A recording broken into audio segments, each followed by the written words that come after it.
Well, hey there, I'm Joshua Johnson. It's great to be with you on this Tuesday, January 25th. Here's some of what we're talking about tonight. First, an update from the front lines in Ukraine. Foreign soldiers are ready to defend a country that's not their own. We'll have the latest on the efforts to prevent a Russian invasion and possibly war. Atlanta's Mayor Andre Dickens has only been on the job for 3 weeks.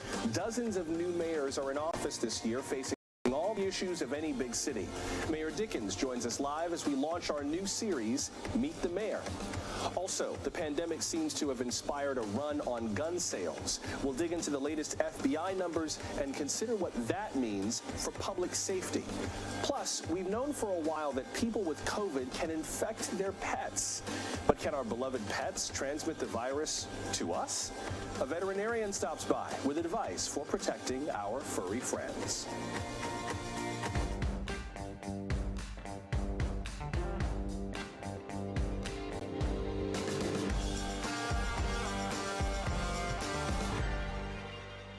So much for us to talk about tonight, so let's begin with some perspective on these ongoing tensions between Russia and Ukraine.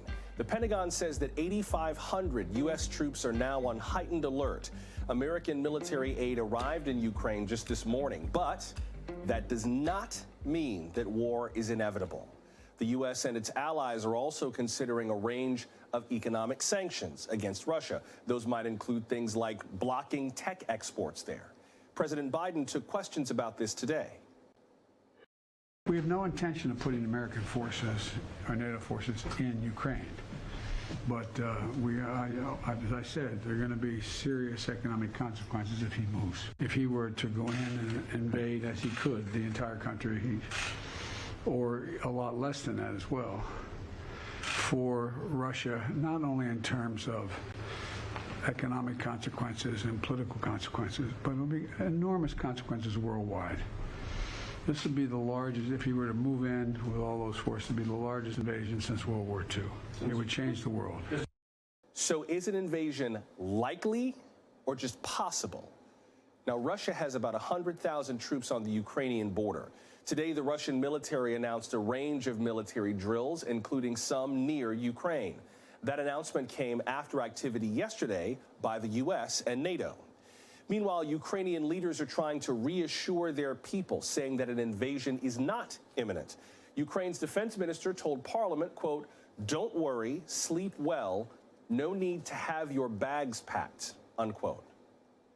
In a moment, you'll hear from soldiers on the front lines in Ukraine. But first, NBC foreign correspondent Matt Bradley has the latest from the Ukrainian capital of Kyiv. Hey, Matt. Yeah, Joshua, you saw those images of that latest shipment of lethal military aid, emphasis on lethal. It's a remarkable escalation that now it's actual weapons that could kill Russians in the event of an incursion. And that's something that clearly the Biden administration didn't really want to get to. They had delayed authorizing that. They finally authorized last month a $200 million shipment of lethal military aid. And this is the second tranche of that military aid. The first shipment arrived on Saturday. Now, of course, the Ukrainians are grateful. Some of these weapons are very sophisticated, high-tech, very expensive, and they could be very effective against a Russian ground incursion. The problem is, for the Ukrainians, is that they don't necessarily believe that the balance of power is going to be in a ground incursion. Why would they put their forces, their tanks, against these Javelin anti-tank weapons, these very expensive, highly sophisticated missiles that the U.S. and other allies, other U.S. allies have been giving to the Ukrainians? They might not do that. At first, it sounds like the incursion would come probably through the air or from the sea. And that's where, the Ukrainians are outgunned when it comes to a land incursion anyway. But when it comes to air assets and naval assets, they are very outgunned. And that's something that could really tip the balance in the opening hours and days of a Russian attack.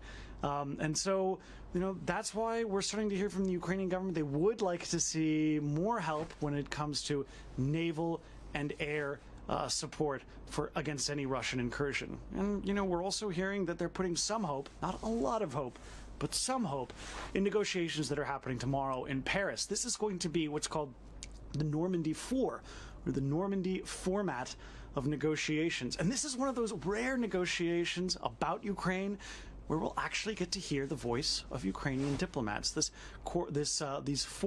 Normandy format involves Ukraine, Russia, France, and Germany. It doesn't involve the United States or Great Britain or the European Union or NATO representatives. This is just 4 countries. And while diplomacy up until now seems to not really have done much at all except give the Russians the opportunity to make more and more maximalist demands, this is a moment tomorrow in Paris when the Ukrainians will actually get a seat at the table to help determine the fate of their own country. Joshua? Yeah, and we'll talk more about what might happen at that table in just a few minutes. Thank you, Matt. That's NBC's Matt Bradley starting us off from Kyiv. Now, one big concern in all of this is whether Western soldiers, including from the U.S., will end up fighting on that border. Turns out some Westerners are already there. 2 British nationals who now serve in the Ukrainian army. Sean Pinner and Johnny Wood began new lives in Ukraine a few years back. And today, they choose to be on the front lines of this standoff. But why are they there? And what are they fighting for? From our partners at Sky News, Chief Correspondent Stuart Ramsey has their story. Through snow-filled trenches, they make their way past the most exposed areas in near silence. The front lines of this conflict in Ukraine are fixed, but the fighting is a constant. It is very dangerous, and it certainly feels it. They've been in these trenches for years. Whatever the rising tensions outside, nothing here in the mud and snow actually changes. Although an invasion would, of course, change everything. This brigade guards the southern flank of the Ukrainian army's front line with Russian-backed separatists in the east of the country. Amongst their ranks are 2 professionally contracted soldiers. Foreign fighters who've joined up. Unusually, Johnny Wood and Sean Pinner are from England. Yeah, this is my old position back in 2019 then. Both say they've started new lives here, which is why they're fighting. And then the tree line over there is the enemy position. I'm married a Ukrainian. I've got every much right to be here. And the guys, it's taken me a long time to integrate here. So the guys know I'm not, a war tourist or a war junkie. And I'm with an organised unit, I'm with the government, and I'm with a contracted soldier. So I've integrated. So they know I'm not just, like I said, just sitting around and I'm going to go home at the end of it. I've been here, my family's here. My family's 15 kilometres. I can hear the shelling from my front room. Sean is a section commander here, but he's realistic about what may lie ahead. If they come across the border, we're outgunned. We haven't got air superiority. We don't have a naval fleet, a very strong naval fleet. But Ukrainians fight, so we'll give them a bloody nose, that's for sure. Johnny Wood is on his 3rd rotation. He says the West needs to help. I don't think we need to send British troops or American troops. I think all the West needs to do is we need to support Ukraine politically, like give them as much political support as we're doing, like continue it, even like amp it up, and just give them the weapons they need to defend themselves and to defend their country. The Ukrainian army has improved a lot since 2014, but it's infinitely outgunned by the Russians. Well, there used to be a brigade of foreign fighters, but that's been disbanded and they've been assimilated into the Ukrainian army.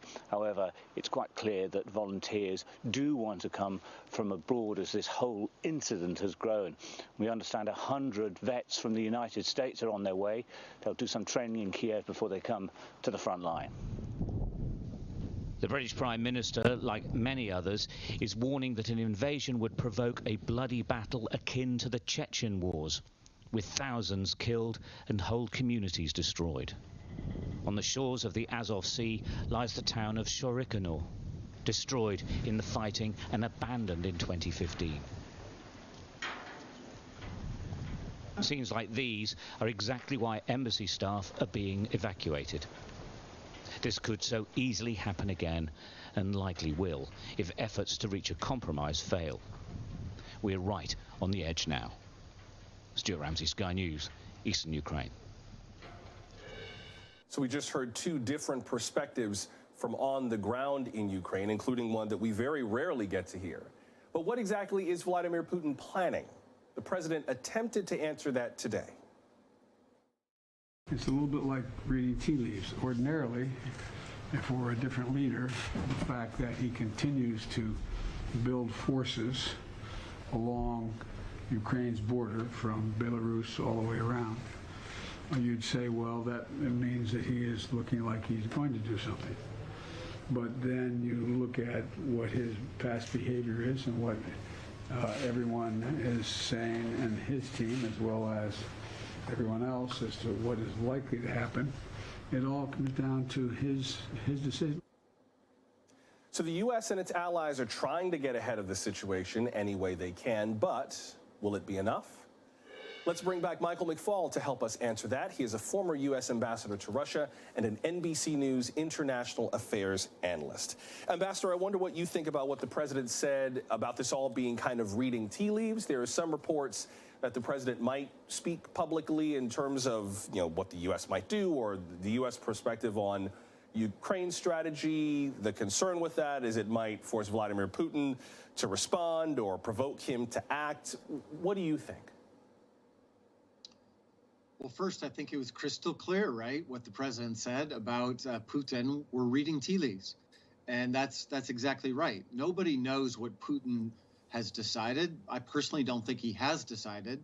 He has put the capability in place for a massive military invasion of Ukraine. It would be the largest military intervention in the history of Europe since 1939. So the capability is there, and it's building up. It hasn't stopped. But we don't know what he's decided. With respect to the speech idea, I like the idea a lot. I think the American people need to know what is at stake here. I thought Secretary Blinken actually gave a great speech in Berlin, and I think he really articulated it. He explained that this is not just about Ukraine, but it's about the nature of the international system. And are we going to allow countries just randomly invade and annex their neighbors? The problem with the Blinken speech is it was in Berlin. Should have been in Chicago. So I hope that the president thinks about delivering that kind of national address to explain to the American people what the stakes are for us. Well, with regards to explaining to the American people, I wonder what the next step in that would be. I mean, are we talking about explaining it to the American people so that we would be more on board with whatever kinds of sacrifices, economic or military, that this situation might call for? I don't know how fired up the American people would be under any circumstances about sending soldiers to fight in Ukraine. Well, nobody, to my knowledge, is talking about sending soldiers to fight in Ukraine. The Biden administration, the president, I've never heard him say that, and I would be against that. I see no circumstances under which that would happen. But I do think the president should explain why we might send troops to our NATO allies. Lots of confusion about that, right? Are we sending them to Ukraine? Are we sending them to Poland? What are we doing?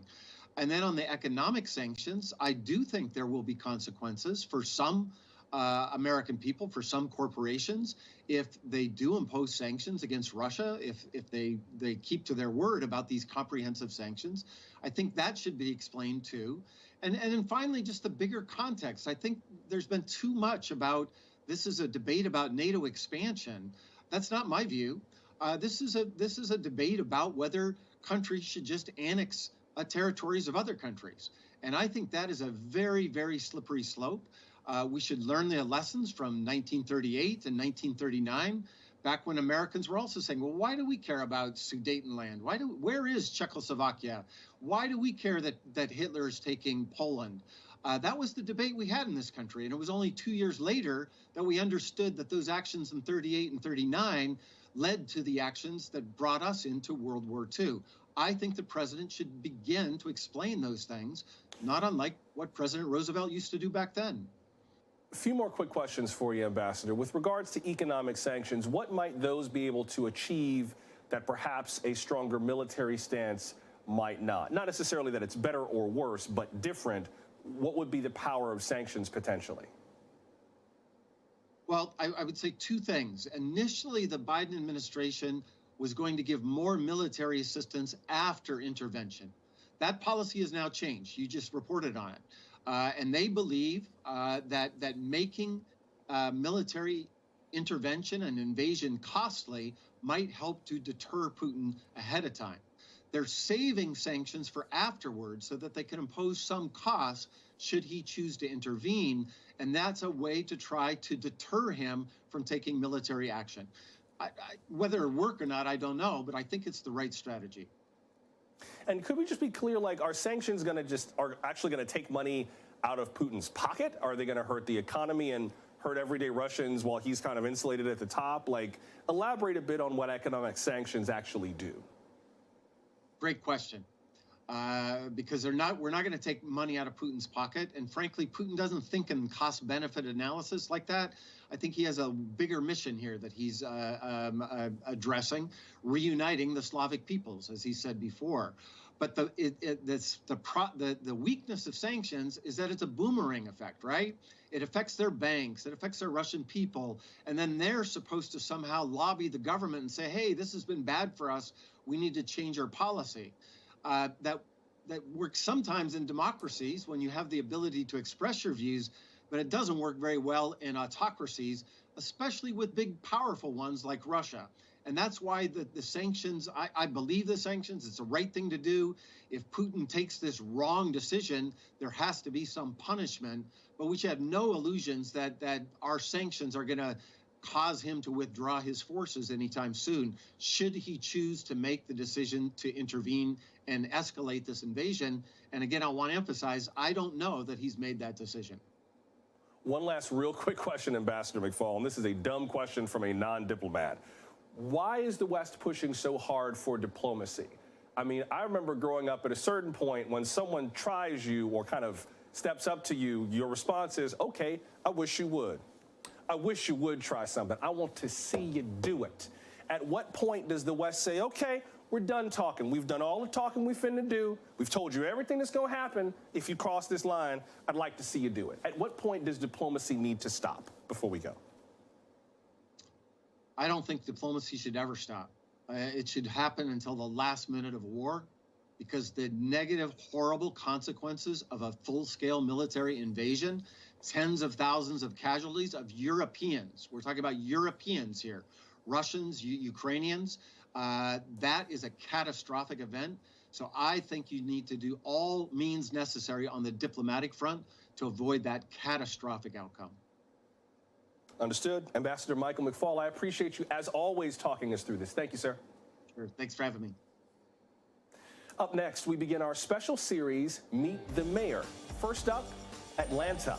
Its recently elected mayor, Andre Dickens, joins us to talk crime, COVID, voting, and one neighborhood's effort to secede from Atlanta. We're glad you're with us for Now Tonight from NBC News.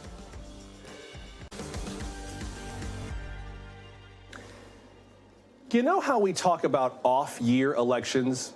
Could we stop using that term, please? Because last year was a bigger year at the polls than we often think about. Check out how many cities elected mayors in 2021. Look at this map. Every issue that affects your daily life, those issues made a difference in races across the country. Policing in Minneapolis, economic recovery here in New York, the cost of housing in Seattle, racial equity in St. Louis, and more. This year is also big for mayoral races, climate change in Miami, I would add. LA, DC, Oakland, Milwaukee, Austin are just a few of the cities with mayoral elections this year, elections that are just as important as the top of the ticket. We've been working to interview newly elected mayors about the issues that affect you every day. And tonight, we kick off our occasional series, Meet the Mayor. First up, Mayor Andre Dickens of Atlanta. He's been on the job for about 3 weeks, and yesterday, he got a warm welcome from the largely Republican Georgia House of Representatives.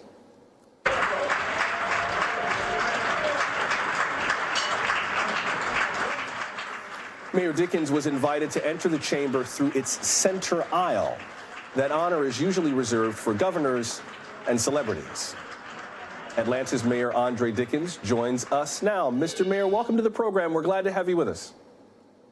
Good. Thank you for having me, Joshua. I'm excited to be here. Could I just start with that walk? What did that represent to you, particularly in the context of what you said to the Georgia House? Yeah, I mean, that was a wonderful opportunity. Rarely do they let people go down the center aisle. It's usually reserved for governors and other presidents or other high officials, and for me to be a Democrat, and they know it. A lot of Republicans there, but you know what that symbolizes is that we are trying to unify and make sure that we look beyond partisan politics and we try to solve the problems of our city and our state. We've been at odds for far too long. They know my mantra is I draw circles, I don't draw lines. I'm just trying to get the work done on behalf of the people of Atlanta so that we can overcome some of the challenges and really move the city forward. And this was a great start. The Speaker of the House invited me to come down the center aisle and to take his place at the podium while I addressed all of the members of the House. And then I went across the way and addressed all the members of the Senate. So it was indeed a good morning. I want to talk about some of the issues affecting Atlanta, and forgive me for beginning with something so unpleasant, but I have to start with gun violence in light of a breaking story from Atlanta. There has been an arrest in the case of a suspect accused of killing a 6-month-old boy in what appears to be the crossfire of a drive-by shooting. The police chief is crediting tips from the community and bringing the suspect to being arrested, a 22-year-old suspect.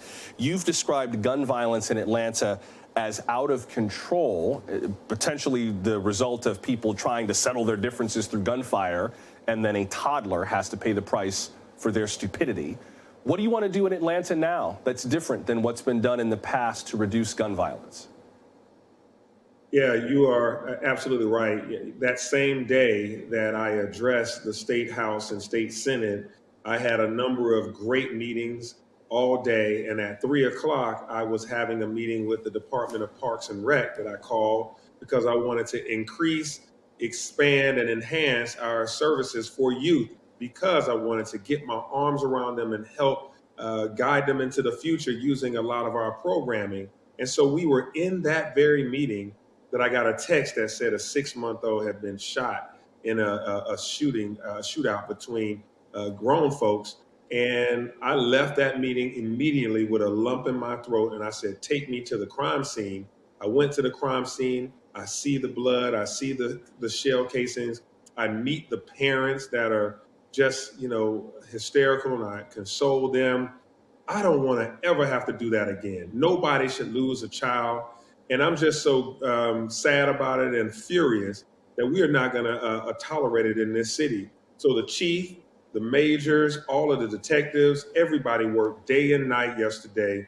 And within 23 hours, we had the suspect in custody. We worked as though that child was our own, because really kids in Atlanta are all of our children. And so what we're doing now is I'm putting together nonprofits, the school system, clergy, and everyone to bring out their best to go about wrapping our arms around these kids, because 60% of our crime is occurring between the ages of 13 and 25-year-old suspects. And so what we got to do is give them a pathway to opportunity so that they turn away from this violence of robbing and guns and also drugs.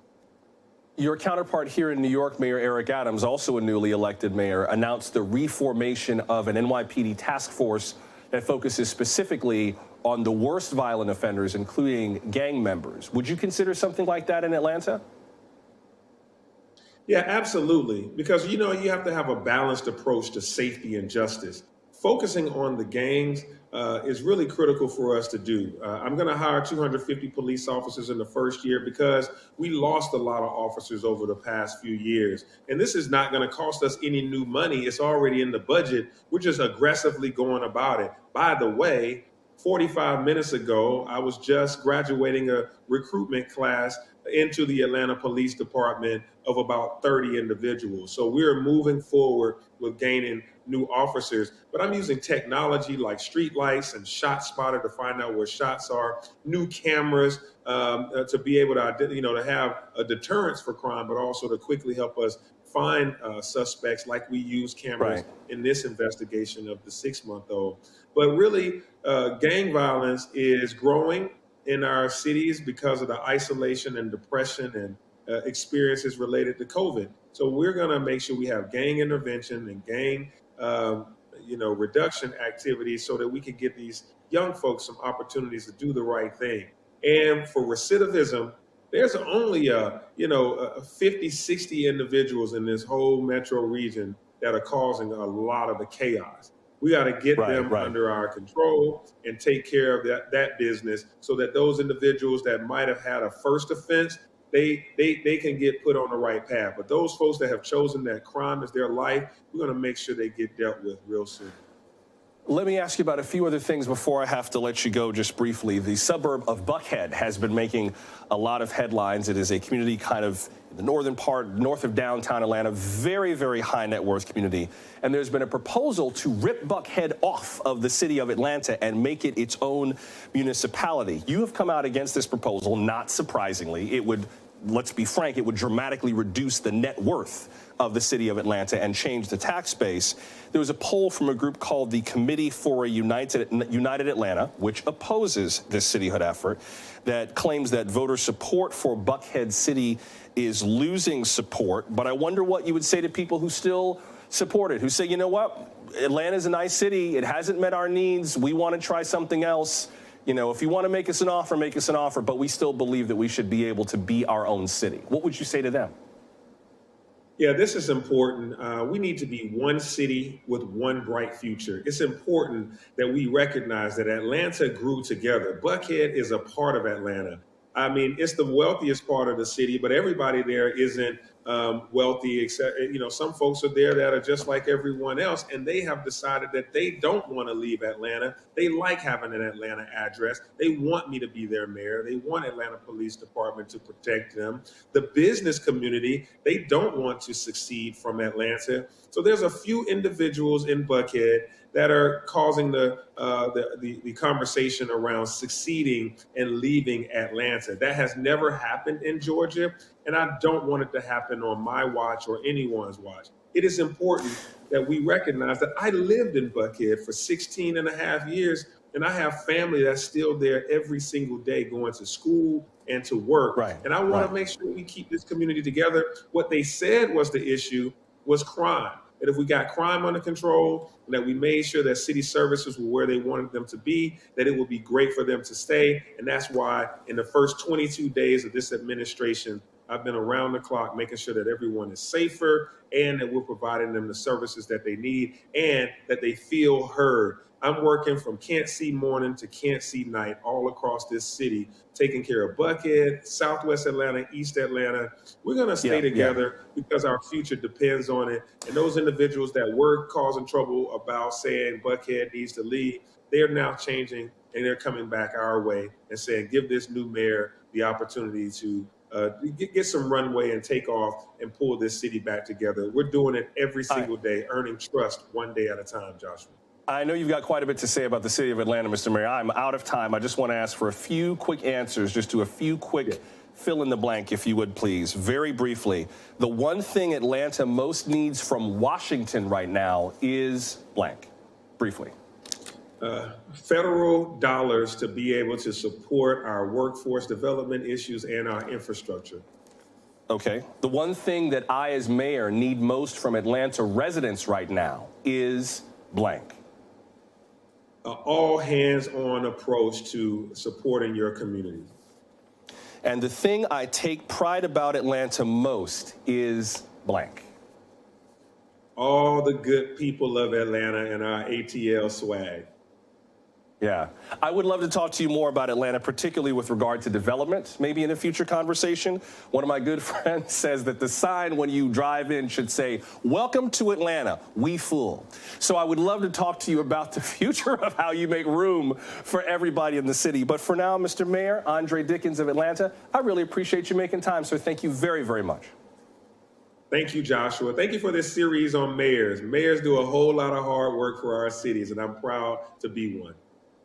Yes, indeed. We appreciate you making time. Thank you very much. Now, you heard us speak to the mayor about gun violence. Clearly, that's not just Atlanta's problem. So still to come, gun sales are rising, as are gun deaths. We'll have more on what's happening nationwide, including one city's proposal to regulate guns. That's just ahead. Stay close.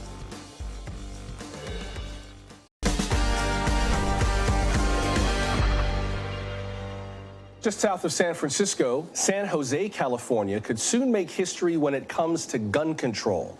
Tonight, the San Jose City Council will vote on requiring liability insurance for gun owners. It could be the first such requirement in the nation. The ordinance would require an insurance policy to cover losses or damages resulting from, quote, any negligent or accidental use of the firearm, unquote. San Jose would also charge gun owners an annual fee between $25 and $35. That money would fund services like suicide and domestic violence prevention. Now, tonight is just the first reading of the ordinance. If it passes tonight and again next month, it would take effect in August. Gun advocacy groups, including the NRA, are threatening to sue.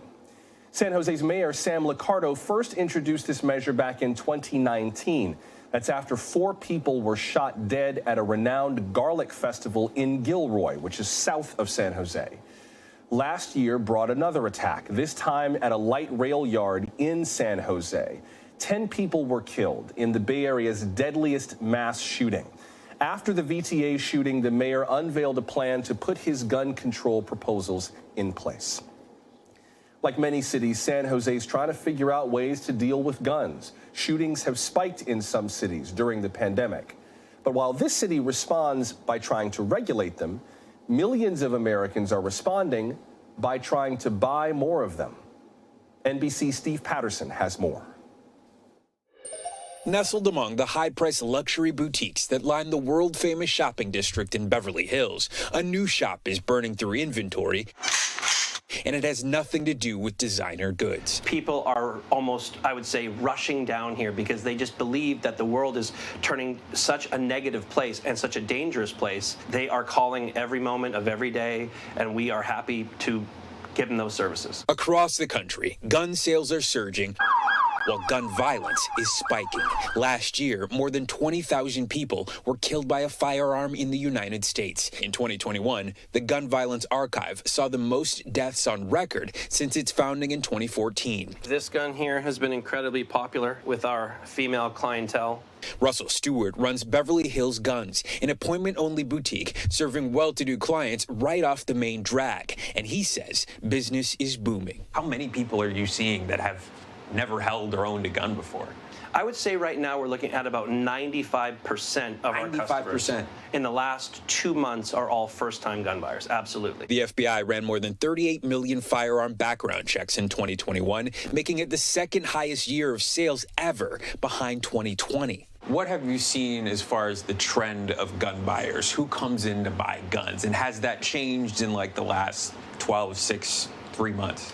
The trend of gun buyers who are coming in are definitely people under 25 and people over 65. A lot of people who traditionally lean left, who would probably not be a gun person, have been saying, well, it's the first time that I've ever thought about buying a gun in my entire life. So it's been someone who probably doesn't have much gun experience, probably didn't have a family member who owned a gun. The influx of people have been because of crime. The influx of crime, especially in the city of Beverly Hills, has driven people to focus more on their own personal safety, and that has truly involved buying, several guns. Emily Junkins says personal experience pushed her to take matters into her own hands. So there were 2 shootings, or I don't want to say shootings, shootouts right outside my apartment, right there by the Orlando Hotel. And, I heard the whole thing. My neighborhood is very family-oriented. It's basically all families, even in my building, and it's really scary. But most of the victims of gun violence don't look like the smaller, more affluent population of Beverly Hills. More than 2/3 of the country's most populous cities have seen more homicides in 2021 than in 2020. Nick Suplina, senior vice president at Everytown for Gun Safety, points out there's a direct correlation between the strictness and variance of your state's gun laws and gun-related violence. There are key foundational laws that when states enact, we see meaningful change in gun violence rates. Chief among them are background checks on all gun sales, permitting systems for who may carry in public. These are crucial laws to keeping the public safe from gun violence. Also, though, are equally bad laws, stand your ground laws, permitless carry, where without any permitting system or license, individuals can carry in public. and that the solution to protecting yourself against gun violence isn't buying more guns. Those states that have the better gun laws have lower rates of gun violence. So long as we have hundreds of millions of guns in this country, we are going to have gun violence at an unacceptably high rate. But the real key is that we can do common sense, simple things in our laws to reduce gun violence. That was NBC's Steve Patterson reporting. Up next, it can be hard to keep track of COVID mandates, especially the ones that keep ending up in court. In some places, the rules on masks and vaccinations keep changing. We'll make sense of the legal battles playing out across the nation when we come back.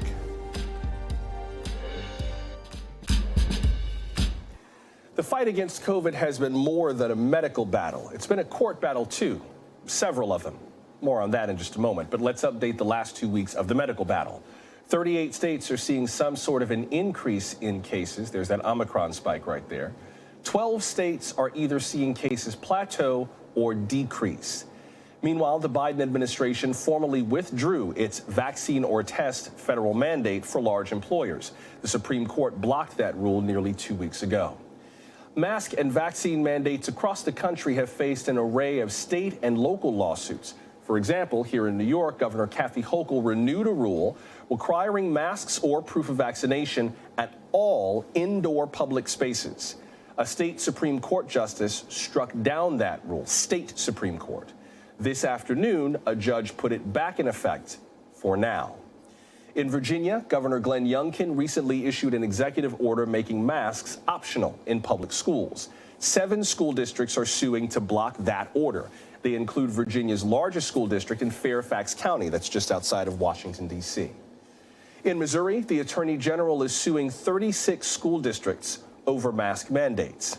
Today in Omaha, a county district judge has upheld that city's mask mandate. The state's Attorney General had filed a lawsuit to block it. And in California, the school districts in L.A. and San Diego both have plans to require vaccinations for attending classes in person. As you can see, it's a wide range of policies, some of which survive legal challenges better than others. So, what do all these cases tell us about how the law views mandates? And could some of these lawsuits be prevented? Let's bring in NBC News legal contributor Danny Savalos to help us make sense of all this. And Danny, I wonder what your top-line understandings are now that we've had so many of these cases and so many of these challenges in court. Are there any threads or through lines that are starting to emerge? There's always been a thread, and that thread goes back over 100 years to a case called Jacobson v. Massachusetts in the Supreme Court, where the Supreme Court upheld a Massachusetts imposition requirement that people get, I believe it was the smallpox vaccine at the time, on penalty of a fine. And the reason that's so significant is that was pretty much the case on mandatory things like vaccination during a public health crisis for over a century. And the obvious reason is it's been about over a century since we had a pandemic. But now the law is completely in flux. And it's a lot of really fundamental ideas about our nation against each other. For example, however you feel about masks or vaccines, there's the simple power here in New York, for example, of a governor to issue an order, and whether or not that circumvents or usurps the power of the legislature. After all, a governor does not make law. Really, it's the legislature's job. And that's exactly what a Supreme Court justice, and to be clear, in New York, the Supreme Court is the trial court. It's not the highest court in the land, strangely enough. And that a day later, that decision was put on hold by the appeals court. So things are moving very, very swiftly. To say that the law is in flux is an understatement. Let me break these in a few pieces. You mentioned the power to legislate, to pass laws with mandates. I want to come back to that Supreme Court case in a second, but with regard to the power to pass laws, it seems like a lot of the challenges that have come legislatively that end up in the courts have basically been about that like, maybe this could have been done, but you, Governor, you, Mayor, can't do it by yourself. You have to come through us and pass it as a law. You can't just write it as an executive order.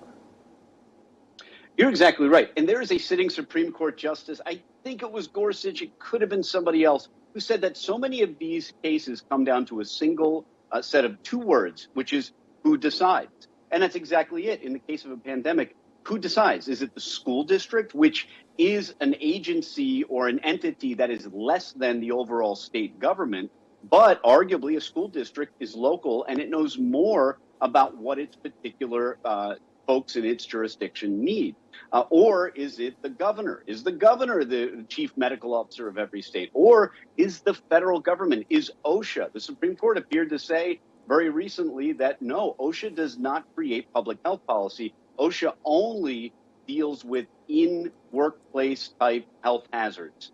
So, as I said, I can't stress enough the fact that you look at this, you have an area of the law that remained untouched for over a century, and now it's changing hourly, not just daily, but hourly. It was different here in New York on Monday than it was today on Tuesday, and tomorrow it could be something else. With regard to Jacobson v. Massachusetts, Google is a wonderful thing. So I Googled it real fast when you mentioned it. And this case had to do with a pastor who said that this smallpox vaccination requirement violated his First Amendment rights. The court ruled in favor of the requirement. Part of the opinion by Justice John Marshall Harlan I read, quote, "The liberty secured by the Constitution of the United States to every person within its jurisdiction does not import an absolute right in each person to be at all times and in all circumstances wholly freed from restraint. There are manifold restraints to which every person is necessarily subject for the common good," unquote. This also has come up, Danny, a lot in the last few years, particularly people who have religious objections for whatever reason, whether it's their faith, forbids them from taking vaccines at all, whether it's concerns among some Catholics that fetal materials may have been made in the researching of vaccines, which is something even Pope Francis responded to. What about that piece, just the personal liberty aspect of these cases? Sure, and I think vaccine mandates going forward would have to deal with two compelling issues. Number one, as you said, a First Amendment freedom of religion issue, an exemption, so to speak, for folks who believe that religion doesn't allow them to, say, partake in the vaccine. And a good analogy we have in medical ethics is the case of Jehovah's Witnesses, who read the Bible literally and cannot generally get blood transfusions.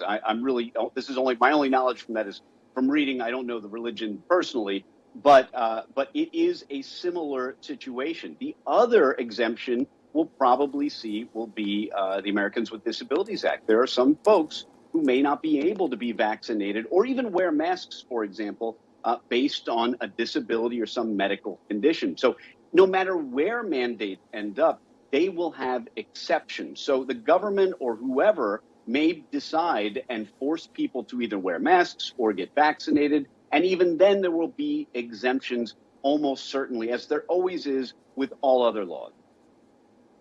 And I just want to confirm you're correct about that interpretation with Jehovah's Witnesses. My father is a Jehovah's Witness, and there are biblical admonitions against consuming blood, against ingesting blood. And so Jehovah's Witnesses believe that they should not accept whole blood, either, by ingesting it or its primary components in any form, including transfusions. NBC legal contributor Danny Savalos. Danny, I appreciate you talking us through this. Thank you very much. Thank you. We will shift gears in our COVID conversation from legal principles to loving pets. Our relationships with them have changed a lot during the pandemic. We'll have what pet owners need to know before we go.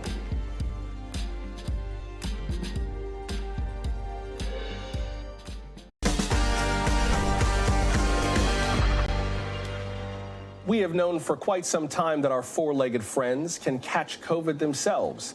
According to the CDC, humans can pass the virus on to animals. The risk of animals spreading COVID back to people is low. But Hong Kong is apparently not taking any chances. Authorities there culled 2,000 hamsters because of transmission concerns. Pet owners and animal welfare groups were outraged. Because let's face it, for some of us, our pets were our only company for the past 2 years. Pet ownership skyrocketed during the pandemic. And it kind of makes sense. It can be pretty tough to stay locked in your home all alone.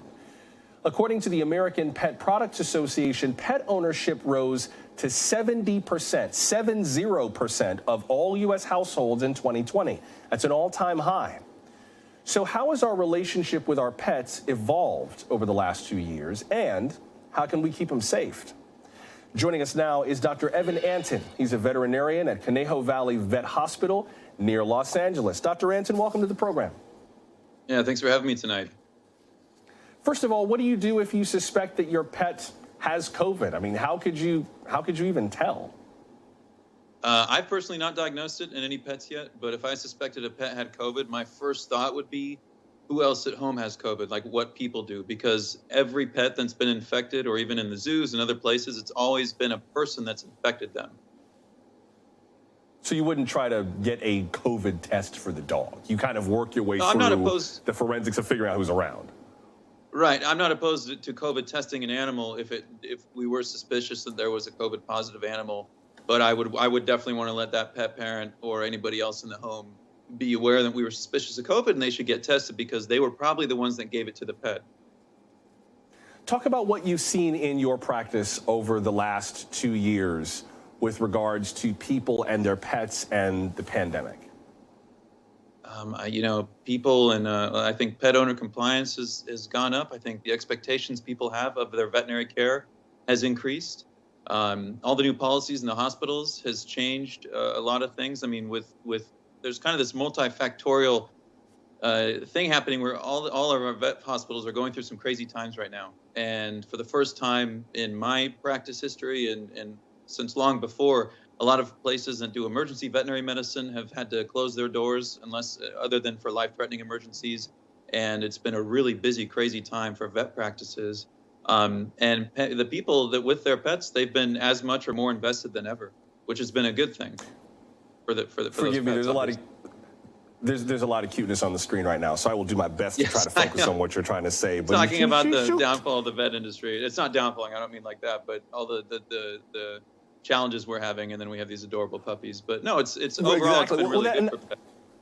Well, and that was part of what I was going to ask you. I mean, we've heard so much about like veterinary care, or healthcare and other industries struggling workforce-wise. I imagine veterinary care is not immune from that.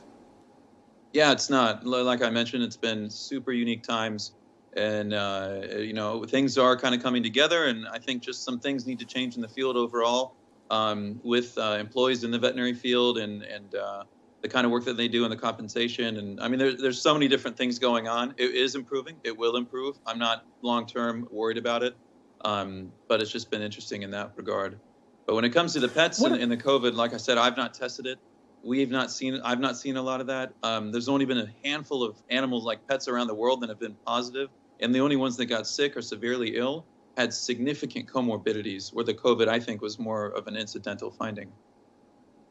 What do you make of that story out of Hong Kong with regard to the hamsters being culled? Does that sound like a reasonable precaution to you? I mean, what do you make of that? Yeah, I mean, it's a bummer because I'm almost certain people were, it was people that put COVID particles or whatever on these hamsters to begin with. There's not been, to this day, there's no evidence of any animal spreading it to humans. And rodents are not one of the high, concern animals in terms of they're getting COVID and getting sick from it. The biggest concern is really with the weasel family, the mustelids, like the ferrets, and then our cats can get potentially sick from COVID. And even then, there's been a small amount. But when it comes to those animals in Hong Kong, it's a real bummer. It's being extra safe and cautious, I guess, but really, it just doesn't seem like it's necessary, and it seems like maybe there's other ways we could have gone about that without having to cull so many animals. Before I got to let you go, we should talk about pet adoption. Adoption soared during the pandemic. What advice would you have for people who are considering adopting, or maybe who now have a pandemic pet that they got kind of on the spur of the moment and they're not quite sure what to do anymore? Yeah, I mean, anytime you're looking to add a new little pet member to the family, I always encourage anyone to do your research and know what you're getting into. Every pet, whether it's a dog or a cat or a bird or a reptile or a hamster or a ferret, has different requirements, different health needs, different diet needs. Some have specific temperatures and humidities they need. So you need to have all that in mind and ask yourself, is this something I can provide? And is this, can I afford veterinary care for this animal? Is this realistic? Can I spend time with it? And make sure it's a good fit for you before you go and get one. And getting pets impulsively often is not in the best interest of those animals or those people. Dr. Evan Anton from Conejo Valley Vet Hospital, I appreciate you making time, sir. Thank you very much. Yeah, thank you for having me. And hey, thank you for making time for us as well. Come on back tomorrow night where we'll be taking a deeper dive into misinformation. This week, the Washington Post wrote that the West has gotten savvier when it comes to Russian disinformation. But will that help Ukraine? We'll talk to the author of that story tomorrow night, but we'd also love to hear from you. What have you done to protect yourself from misinformation? Tell us your story. We're at NBC Now Tonight on Twitter, TikTok, Facebook, and Instagram. How are you insulating yourself from misinformation? You can also reach out to us directly by voicemail, 888-575-2NBC. That's 888-575-2622. Or you can email us now tonight at nbcnews.com. So until we meet again, I'm Joshua Johnson. We'll see you tomorrow. Good night.